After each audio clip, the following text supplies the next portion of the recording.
老虎竟然成了小猪的妈妈，而母猪却成了小老虎的妈妈。小猪不仅不害怕，还敢在老虎的身上走来走去。换上马甲的小猪果然不一般，任凭小猪如何取闹，可虎妈一点也不生气。据饲养员说，他们在一起生活已经1个多月了。小猪是喝着虎妈的奶水长大的，如果有人靠近小猪，虎妈还会站起来保护它。现在虎妈已经完全把它们当成自己的孩子，而这只老虎的亲儿子却成了一位猪妈妈的宝宝，同时它也是母猪喂养大的。小老虎还有3个兄弟姐妹，对它也是格外关照，一般都是等它先吃完，其他兄弟姐妹才敢去吃。饲养员一把将它抱起，因为这家伙吃的实在是太多了。可为什么2个种族要互换抚养呢？原来小老虎出生不久，虎妈便表现出强烈的攻击性，没办法，饲养员只能将它们分开。为了安抚虎妈的情绪，饲养员索性将小猪交给它抚养，而小老虎也顺理成章地加入了猪群。除此之外，小老虎还有一个特别好的玩伴，它经常会和小兔子们一起玩耍，但却从来不伤害它们。小兔子也没有害怕这位新朋友，反而很喜欢和小老虎待在一起。由于物种的行为方式不同，它们在一起玩耍时，兔子们会掉毛比较严重，但实际上这是对方表达友谊的方式。看来喝猪奶长大的小老虎的确有些不同，老虎居然和食物成为了最好的朋友。大家觉得这份跨越种族的友谊能维持多久呢？作为百兽之王的小老虎居然让一只猫鼬给欺负了，小老虎趴在门上大喊着救命，这下可把老虎的脸丢尽了。刚进托儿所的小老虎不知道规矩，跑到人家的小房子里就玩了起来，还顺带磨了磨牙齿。恰巧这一幕被猫鼬大哥撞了个正着。喂，你不晓得这是谁的地盘吗？说着猫鼬就霸道的吐起了口水。然而初来乍到的小老虎还没有意识到事情的严重性，作为托儿所的一方霸主，猫鼬直接把小老虎堵到了墙角，接着就开始教他这里的规矩。小老虎被吓得瑟瑟发抖。经过猫鼬反复的教育，可怜的小老虎趴在玻璃上哇哇大哭，嘴里还不停地喊着妈妈。收拾完小老虎的猫鼬赶紧检查了一下自家的小房子有没有被做坏，结果偏心的饲养员一把将它抱起，还责问猫鼬为什么要欺负小老虎，随后就把它扔到隔壁让它自我反思。可显然猫鼬对此表示不服，因为担心虎宝宝弱小的心灵受到影响，饲养员连忙上前安抚。小老虎对着饲养员就哇哇大哭，不断控诉着猫鼬的罪行。为了安抚虎宝宝们的情绪，饲养员表示给予猫鼬断粮3天的处罚，小老虎这才安静了下来。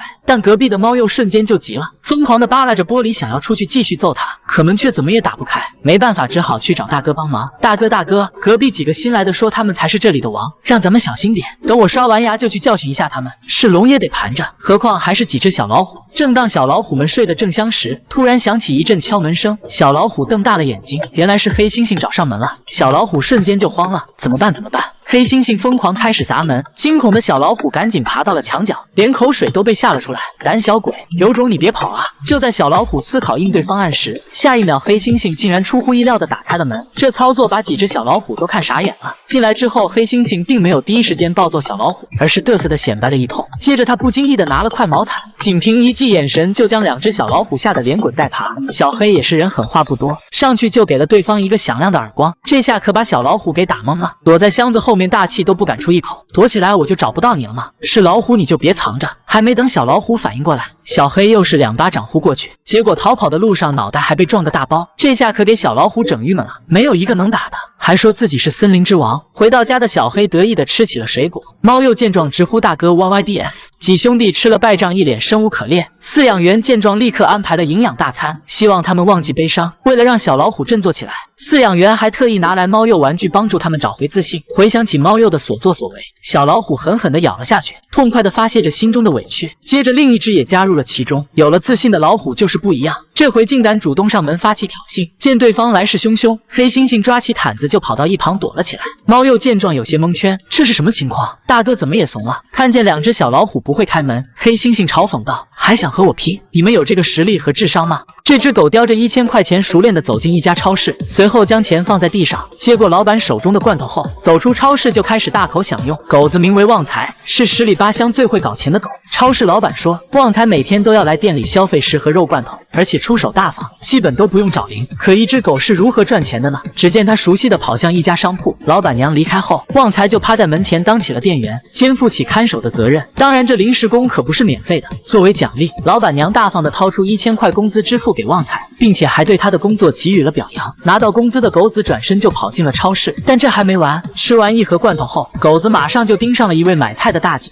如果不交出手里的钱，旺财就会像狗皮膏药一样粘上对方，摇尾乞怜是他惯用的手法。见大姐不吃这一套，不讲武德的狗子直接开抢，不一会儿1000马内顺利到手。拿到钱的狗子再次朝着超市方向跑去，下次别让我再看见你。大姐对此也很无奈。每每吃上第2盒罐头后，狗子在一家杂货铺驻足，这次的目标是一位大叔。别傻站着了，规矩还要我再说一遍吗？趁老婆不注意的功夫，大叔掏出了仅有的1000块零花钱递给了旺财。随后狗子叼着钱大摇大摆地走在街上，接着第3次返回了超市，一手交钱一手交货。买完罐头后，狗子叼着罐头来到一位大爷面前，一天来找我开8遍的罐头，你比我还富有啊，以后我可要收服务费了。狗子听完直接躺在地上耍起了赖皮。大婶指着旺财说，他是这条街的吉祥物，由于每天叼着钱在街上来来回回，旺财很快就打响了名气，因此每天都有吃不完的肉罐头。但女主人却非常反对，因为家里的狗粮她是一点不吃，每次看见狗粮都躲得远远的，但换成罐头立马两眼放光。女主人说这家伙靠乞讨，天天自己买罐头，不知道还以为是只流浪狗呢。虽说自力更生是好事，但女主人还是比较担心它的健康。果然去医院检查后，医生表示狗子的营养严重超标，不能再让它吃那么多的肉罐头了。回来后，女主人告知了街坊邻居，看见这么多人围着自己，旺财有些慌了，难不成是来讨债的？发现大家都面带笑容，狗子这才放心下来。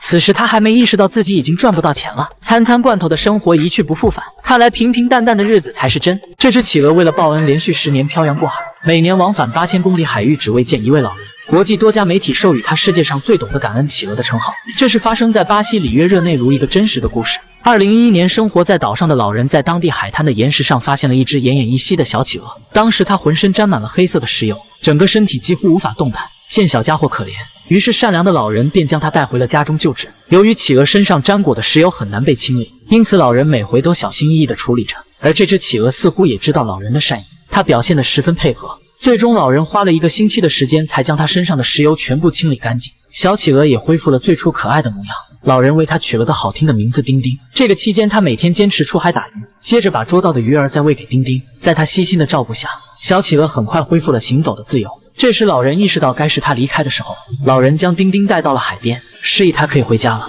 然而面对期盼已久的海洋，丁丁却并没有选择离开。傍晚时分，他再次出现在了后院中。老人抱起丁丁，心里满是惊讶与感动。就这样，他又在爷爷身边待了11个月。在长期的相处中，他们之间也建立了深厚的感情。直到第2年，丁丁换上了新的羽毛。某一天，他突然走向海边，接着消失在了海平面上。丁丁走后的那段时间里，老人时不时就去海边看看。没了丁丁的陪伴，他突然感觉到一种莫名的孤独。本以为这段缘分会就此结束，可让老人意外的是，第2年小企鹅又回来了。他们激动地相拥在一起。然而谁也没想到，这竟是一段奇妙缘分的开始。几个月后，丁丁再次悄无声息地离开了。从那以后，这种情况每年都会发生。原来这种黑白分明的小企鹅是一只麦哲伦企鹅，它的栖息地远在8000公里外的阿根廷南部地区。每年它都会去到企鹅的聚集地进行繁殖，然后朝着相反的方向漂洋过海来到这座小岛看望爷爷。一路上他需要躲避天敌，克服海上的种种困难。在陪伴老人短暂的几个月后，他便再次踏上遥远的旅途。就这样，从2012年至今，他从未失约过。老人说，他早已将这只企鹅当成了自己的孩子。而对于丁丁来说，他也只亲近爷爷，任何人想要摸他都不行。每年丁丁回来的时候，都是老人最开心的时光。当丁丁离开时，老人也会亲自将他送到海边，然后目送他慢慢离去。即使分别多次，他们总能最终相聚，即便相隔千里，也无法阻挡他们对彼此的思念。小企鹅把大部分的时间都花在了路上，却依旧年复一年的来看望老人。人们常说陪伴是最长情的告白，他们之间又何尝不是如此呢？